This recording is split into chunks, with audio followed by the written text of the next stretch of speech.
My self doctor Manju Meena from government college Kota. आज हम structure and bonding के अंतर्गत हाइड्रोजन बॉन्डिंग का अध्ययन करेंगे। हाइड्रोजन बंध क्या होता है?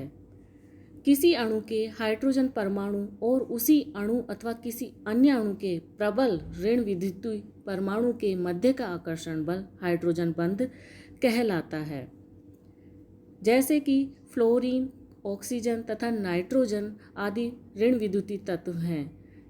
तो जब हाइड्रोजन तथा विद्युत ऋणी तत्व के मध्य सहसंयोजक बंध के मध्य ध्रुवणता आ जाती है तो हाइड्रोजन पर आंशिक धनावेश तथा विद्युत ऋणी परमाणु पर आंशिक ऋणावेश आ जाता है। जैसा कि हम यहाँ देख सकते हैं कि हाइड्रोजन पर आंशिक धनावेश और विद्युत ऋणी परमाणु पर आंशिक रूप से ऋणावेश आ जाता है। इस प्रकार के अणु को जब समान अणु के संपर्क में या भिन्न अणु के संपर्क में रखा जाता है तो विपरीत ध्रुवों के मध्य एक आकर्षण बल उत्पन्न हो जाता है। जैसे कि हम यहाँ देख सकते हैं कि यहाँ हाइड्रोजन और विद्युत ऋणी परमाणु के मध्य सहसंयोजक बंध है, लेकिन उसी या अन्य अणु के यदि उसके संपर्क में आ रहा है तो उनके मध्य एक आकर्षण बल उत्पन्न होता है, जिसे हम बिंदुदार रेखा के द्वारा यहाँ पर प्रदर्शित करते हैं। अतः हाइड्रोजन परमाणु दो विद्युत ऋणी तत्वों के मध्य सेतु की तरह कार्य करता है। यह एक अणु के विद्युत ऋणी परमाणु के साथ सहसंयोजक बंध द्वारा तथा दूसरे अणु के विद्युत ऋणी परमाणु से दुर्बल वैद्युत आकर्षण बल से जुड़ा रहता है। इस दुर्बल वैद्युत आकर्षण बल को हाइड्रोजन बंध कहा जाता है और इसे हम एक बिंदुदार रेखा के द्वारा दर्शाते हैं। हाइड्रोजन बंध का प्रकार। हाइड्रोजन बंध मुख्यतः दो प्रकार का होता है। फर्स्ट, अंतराणुक हाइड्रोजन बंध या इंटरमोलिकुलर हाइड्रोजन बॉन्ड। सेकंड, अंतः अणुक हाइड्रोजन बंध या इंट्रामोलिकुलर हाइड्रोजन बंध। फर्स्ट, अंतराणुक हाइड्रोजन बंध। जब हाइड्रोजन बंध दो भिन्न भिन्न अणुओं के ऋण विद्युतीय परमाणु के मध्य होता है तो उसे अंतराणुक हाइड्रोजन बंध कहते हैं। चूँकि आकर्षण दो अलग अलग परमाणु के मध्य होता है अतः समस्त अणु एक दूसरे के समीप आ जाते हैं। दूसरे शब्दों में हम कह सकते हैं कि हाइड्रोजन अंतराणुक हाइड्रोजन बंध से सदैव अणुओं का संगुणन या एसोसिएशन होता है, जैसे कि HF, H2O, NH3, ROH आदि अणु संगुणित होते हैं। यहाँ हम देख सकते हैं कि HF अणु में किस प्रकार से हाइड्रोजन बंध हो रहा है। इसी प्रकार NH3 मॉलिक्यूल में हाइड्रोजन बंध दर्शाया गया है और अल्कोहल के अंदर भी हाइड्रोजन बंध दर्शाया गया है। संगुणन के कारण अणु के कुछ गुण प्रभावित होते हैं, जैसे H2O व H2S की भौतिक अवस्था प्रभावित होती है। सामान्य ताप पर H2O एक द्रव है जबकि H2S एक गैस है। इसका कारण यह है कि ऑक्सीजन की विद्युत ऋणता सल्फर से अधिक है, अतः H2O में अंतराणुक हाइड्रोजन बंध होगा। फलस्वरूप H2O के अणुओं का संगुणन या एसोसिएशन हो जाएगा। इस कारण से H2O के अणु एक दूसरे के नज़दीक आ जाएंगे और एक प्रकार से बहुलीकृत होकर झुंड या क्लस्टर के रूप में रहेंगे। अतः सामान्य परिस्थितियों में वाटर द्रव के रूप में होता है और जबकि H2S में हाइड्रोजन बंध के अभाव के कारण अणु एक दूसरे से दूर दूर रहते हैं। इसीलिए सामान्य परिस्थितियों में H2S एक गैस है। सेकंड, बर्फ का घनत्व पानी से कम होता है। क्यों? बर्फ के क्रिस्टल बनते समय अणुओं में परस्पर हाइड्रोजन बंध इस प्रकार से व्यवस्थित हो जाते हैं कि प्रत्येक ऑक्सीजन परमाणु 4 हाइड्रोजन परमाणुओं से घिर जाता है। जैसा कि हम यहाँ देख सकते हैं कि ऑक्सीजन 4 हाइड्रोजन परमाणुओं से घिरा हुआ है, जिसमें 2 हाइड्रोजन बंध सहसंयोजक बंध द्वारा तथा बचे हुए 2 हाइड्रोजन बंध द्वारा बंधित रहते हैं। इस प्रकार H2O का अणु एक चतुष्फलकीय रूप में घिर जाता है। फलस्वरूप एक खुला पिंजर जैसी स्थिति बन जाती है। क्योंकि इस संरचना में बहुत सारा खुला स्थान है अतः बर्फ का घनत्व जल की तुलना में कम हो जाता है। 0 डिग्री सेंटीग्रेड का जल 4 डिग्री सेंटीग्रेड तक गर्म करने पर क्यों सिकुड़ता है? इसका कारण भी हाइड्रोजन बंध है।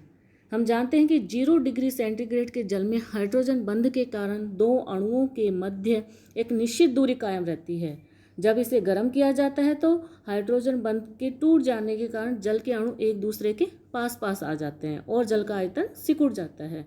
4 डिग्री सेंटीग्रेड से यदि और अधिक गर्म करते हैं तो जल के अणुओं की गतिज ऊर्जा अर्थात काइनेटिक एनर्जी बढ़ जाने के कारण अणु एक दूसरे से दूर होने लगते हैं और उसका आयतन प्रसार बढ़ने के कारण बढ़ने लगता है। अतः 4 डिग्री सेंटीग्रेड पर जल का घनत्व अधिकतम होता है। 4. हाइड्रोजन बंध के कारण ही HF की अम्ल सामर्थ्य HCl से कम होती है, क्योंकि HF के अंदर हाइड्रोजन बंध द्वारा संगुणन के कारण HF से प्रोटॉन आसानी से मुक्त नहीं हो पाते हैं। अतः HF एक दुर्बल अम्ल की भांति व्यवहार करता है, जबकि HCl में हाइड्रोजन बंध नहीं होता है, इस कारण से इसका प्रोटॉन मुक्त हो जाता है। 5. NH3, H2O व HF के गलनांक व क्वथनांक अधिक होते हैं, क्योंकि उनमें उपस्थित अंतराणुक हाइड्रोजन बंध के कारण अणुओं का संगुणन हो जाता है और अणु बहुलीकृत बन जाते हैं। फलतः इनके गलनांक व क्वथनांक के मान भी अधिक हो जाते हैं। इन्हीं यौगिकों का यदि हम मिथाइलेशन कर दें अर्थात हाइड्रोजन परमाणु के स्थान पर मैथिल समूह आ जाए तो हाइड्रोजन बंध की संभावना समाप्त हो जाती है और तब उनके क्वथनांक के मान अपेक्षित ही रहते हैं। इसी प्रकार एसिटिक अम्ल का अणुभार भी दुगना होता है। एसिटिक अम्ल का अणु उसके अणु सूत्र CH3COOH के अनुसार 60 होना चाहिए, लेकिन प्रयोगों द्वारा इसका अणुभार कितना आता है 120। इसका कारण है अंतराणुक हाइड्रोजन बंध के कारण दो अणु मिलकर एक द्विलक संरचना बना देते हैं, फलस्वरूप इनका अणुभार दुगना हो जाता है। जल में विलेयता। सेकंड है अंतःअणुक हाइड्रोजन बंध या इंट्रामोलिकुलर हाइड्रोजन बंध। जब हाइड्रोजन बंध उसी एक अणु के दो ऋण विद्युतीय परमाणुओं के मध्य पाया जाता है तो ऐसे हाइड्रोजन बंध को हम अंतःअणुक हाइड्रोजन बंध कहते हैं। अंतःअणुक हाइड्रोजन बंध के फलस्वरूप किसी अणु में एक चक्रीय संरचना बन जाती है, जिसे हम कीलेट अथवा कीलेटीकरण कहते हैं। अंतःअणुक हाइड्रोजन बंध की उसी स्थिति में अधिक प्रभावी होता है जब कोई स्थायी चक्रीय संरचना बनने की संभावना हो और 5 अथवा 6 सदस्यीय चक्रीय संरचनाएं इस प्रकार से बन जाती हैं। जैसे ऑर्थोनाइट्रोफिनोन में OH समूह और NO2 समूह के मध्य अंतःअणु का हाइड्रोजन बंध बनता है। इसी प्रकार ऑर्थोक्लोरोफिनोल के अंदर भी दुर्बल हाइड्रोजन बंध पाया जाता है। सैलिसिलिक हाइड में भी ऑक्सीजन और हाइड्रोजन के बंध अंतःअणुक हाइड्रोजन बंध बनकर एक चक्रीय संरचना बनती है। अंतःअणुक हाइड्रोजन बंध से यौगिकों के बहुत सारे गुण प्रभावित होते हैं। फर्स्ट, अंतःअणुक हाइड्रोजन बंध के फलस्वरूप उस अणुओं का दूसरे अणुओं के प्रति आकर्षण कम हो जाता है। इस कारण से यौगिक के गलनांक व क्वथनांक के मान कम हो जाते हैं। जैसे कि ऑर्थोनाइट्रोफिनोल का गलनांक 45 डिग्री सेंटीग्रेड होता है, जबकि मेटा व पैरा समावयवों के गलनांक 97 डिग्री सेंटीग्रेड और 114 डिग्री सेंटीग्रेड होते हैं। मेटा व पैरा समावयवों में अंतराणुक हाइड्रोजन बंध की संभावना नहीं होती है, अतः इनके गलनांक क्वथनांक के मान बढ़ जाते हैं। इसी प्रकार हम देखें कि नाइट्रोबेंजोइक अम्ल के ऑर्थो व्युत्पन्न का गलनांक 147 डिग्री सेंटीग्रेड होता है, जबकि उसके पैरा व्युत्पन्न का गलनांक अंतराणुक हाइड्रोजन बंध के कारण 242 डिग्री सेंटीग्रेड हो जाता है। सेकंड, अंतःअणुक हाइड्रोजन बंध के कारण ही अम्लों के ऋणायनों में स्थायित्व आ जाता है। ऐसी स्थिति में उस अम्ल के वियोजन में बहुत अधिक वृद्धि हो जाती है और इस प्रकार अम्ल की सामर्थ्य बढ़ जाती है। उदाहरण के लिए हम जानते हैं कि ऑर्थो हाइड्रोक्सी बेंजोइक अम्ल या सैलिसिलिक अम्ल के अंदर अंतःअणुक हाइड्रोजन बंध होता है, तो इस अम्ल के वियोजन स्थिरांक का मान Ke का मान 105 होता है, जबकि इसके मेटा व पैरा अम्लों के वियोजन स्थिरांक का मान काफ़ी कम होता है। मेटा का 8.3 व पैरा समावयव का 2.9 ही अम्ल के वियोजन स्थिरांक होता है। इसी कारण से एक प्रोटॉन देने के बाद ऑर्थो समावयव का ऋणायन निम्न एक अंतःअणुक हाइड्रोजन बंध बनाकर स्थायीकृत हो जाता है। सामान्यतः थर्ड, जिनमें एक ही कार्बन परमाणु के साथ एक से अधिक OH समूह जुड़े हुए हों वे अस्थायी होते हैं, लेकिन यदि उस कार्बन परमाणु के साथ तीव्र ऋण विद्युतीय परमाणु जुड़े हों तो वह यौगिक स्थायी हो जाता है। उदाहरण के लिए क्लोरर हाइड्रेट, इसके अंत अणु का हाइड्रोजन बंध के कारण ही स्थायी होता है। जैसा कि हम यहाँ देख सकते हैं कि यहाँ 2 हाइड्रोजन अंत अणु का हाइड्रोजन बंध बने हुए हैं, इसी कारण से इसका स्थायित्व बढ़ जाता है। अगर ये अंत अणु का हाइड्रोजन बंध नहीं हो तो यह अस्थायी होता। जिन यौगिकों में हाइड्रोजन बंध बनाने की प्रवृत्ति होती है वे सामान्यतः जल में विलयशील होते हैं। अतः एल्कोहल जल में विलयशील होते हैं क्योंकि OH समूह के कारण ये जल के अणुओं के साथ हाइड्रोजन बंध बना लेते हैं।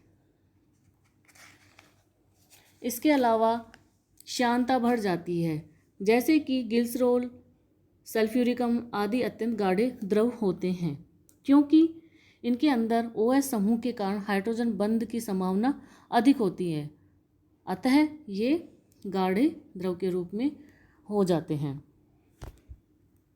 Thank you.